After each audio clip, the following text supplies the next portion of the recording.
G'day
folks, my name's Shane and I'm back with Ryan. Hey guys. And today we're playing some guitars that stay in tune impeccably. If you missed last week's episode, I'll put that up in the cards, you can check that out. So, what are we testing out today? We've got two PRSs. This is a PRS DGT, which is the Dave Grissom model. For the guys that don't know, Dave Grissom is an amazing guitar player.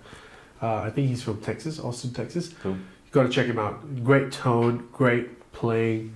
He's amazing. So he sort of designed this with Paul Reed Smith himself, and it's a little bit different from your regular PRS, I would say. Mm. I've never really been a big fan of. Well, no, I've always been a big fan of how they look, and but I sort of felt like in the 2000s. They're a very 1990s kind of look. Yeah. I feel exactly the same about this. It looks beautiful, but it looks kind of dated. Yeah. Or, I don't know, something about it. It's beautiful, but yeah. I don't like this so much. Yeah, right. As I prefer that look. The gold top, yeah. Yeah, just nice and simple. Because I've always thought, like, you know, it's if a Les Paul and a Strat had a baby, this would be it. You know, like double horns. Mm-hmm. You've got the carved top.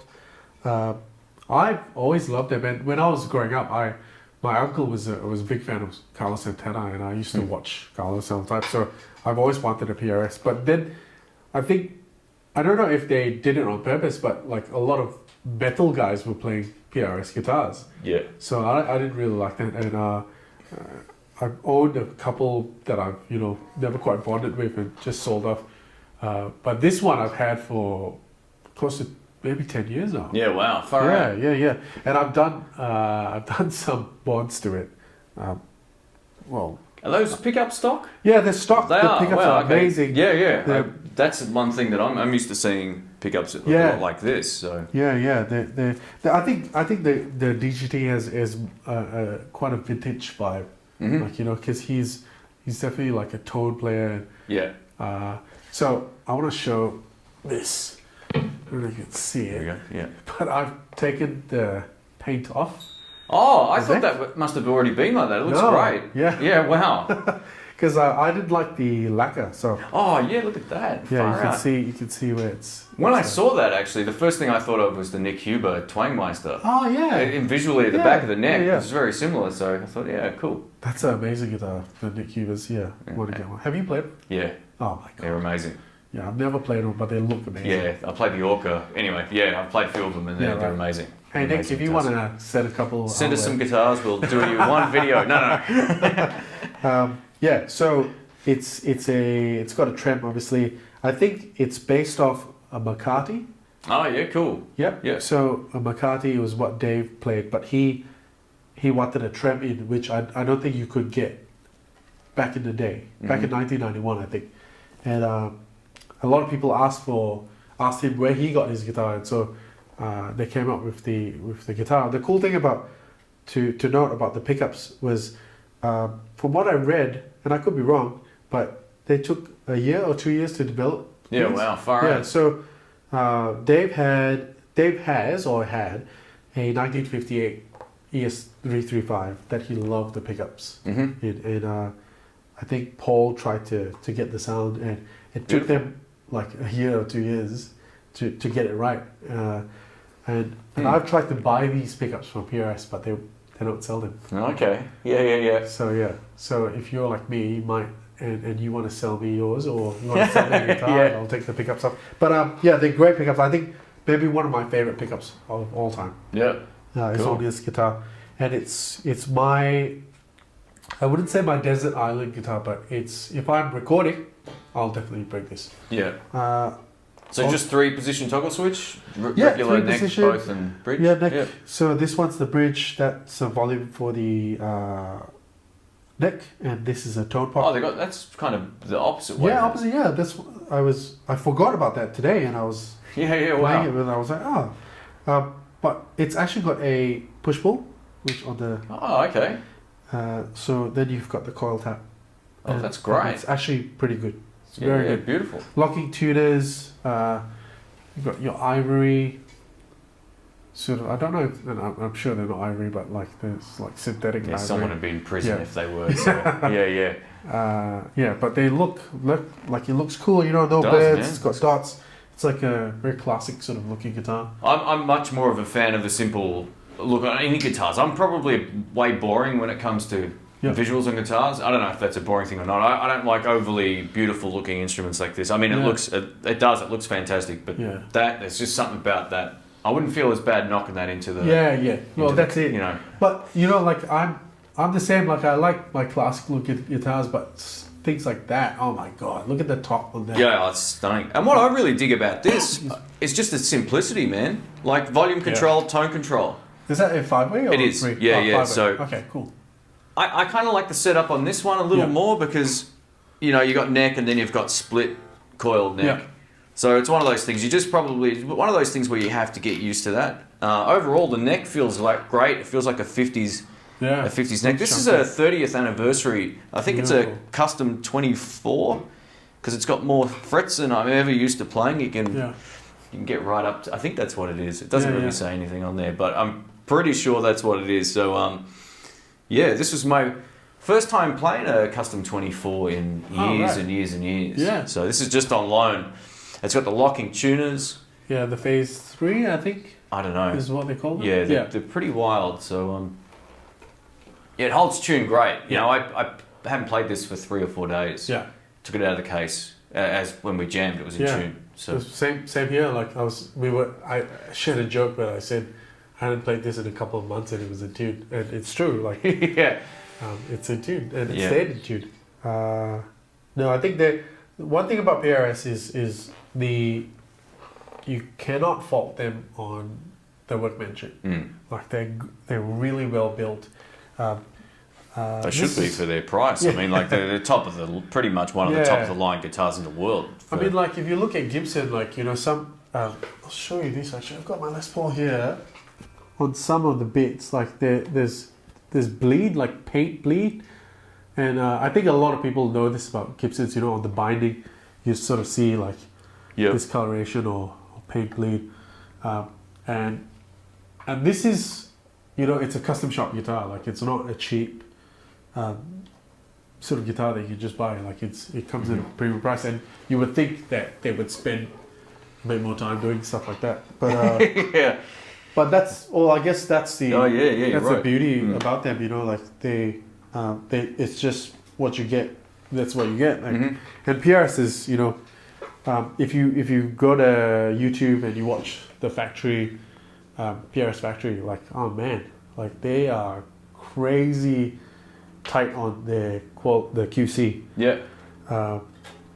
And they make great guitars and beautiful guitars. And I'm so sorry I did this, but it's my guitar, so I can do what I want. No, I actually think it looks fantastic. I would, if you hadn't have said you did that, I wouldn't have noticed. Oh, really? Other than the line near the headstock, which I didn't even. You should sand the headstock back as well. What do you reckon? Well, I did think that, but because it's got the serial number. So that's why I was like, oh, leave it there. And you know you're cool. Let's spin these around when you take off this plastic. Yeah. That's why I leave this one on. It's tone. It's there's much more tone going on here if you take it off. So what are your favourite types of tones with this? Would you prefer cleans or do you like it both? For everything? Everything, man. Like cool. I'll play a little thing, like a little lick with the bridge pickup with some gain.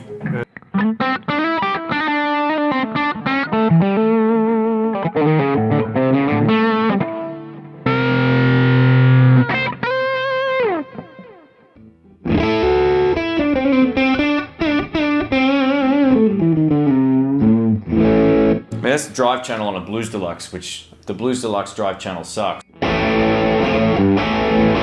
That does not suck. No, it sounds pretty good. Sounds good. Very different sound to the Kemper Turok thing you got going on. But what do you think of their split coil tones versus, you know, a regular single coil guitar? What's your thoughts on that? I don't know. I think they actually, on this guitar, it's actually all right. Yeah. Would it replace a Strat? No. But if you're like, if you go up on a jam situation and you've got your one guitar, awesome. Let's listen to some slow neck pickup.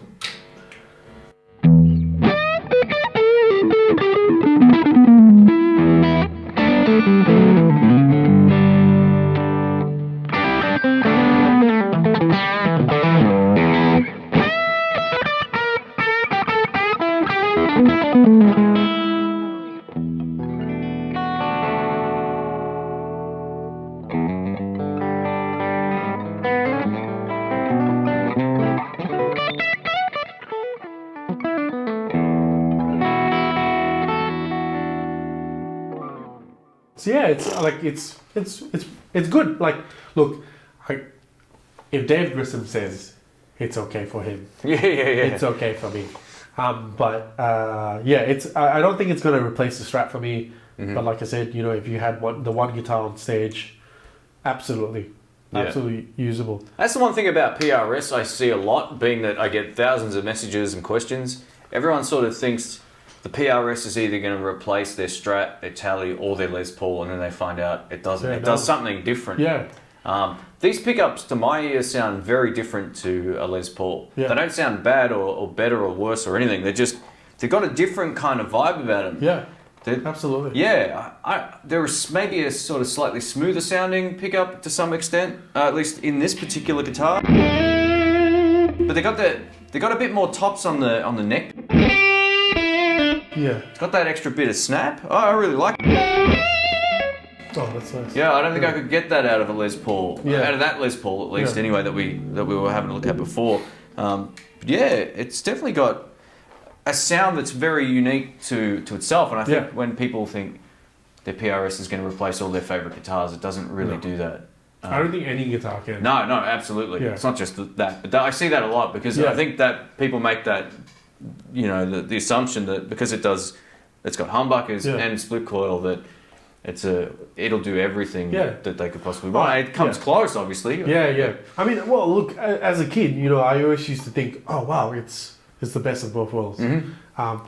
And I don't know, maybe Paul wanted to do that, like when he first started. But I think what's cool about it is it's a PRS guitar has a PRS sound. Yeah, absolutely. Definitely has its own voice. It's got its own voice, absolutely. I think, like for me, a Les Paul is much more. I don't know what the word is, but like maybe a bit more raw or dirty or like it's got its own vibe and this is much more polished. But that said, the DGT does the vintage thing really well. Cool.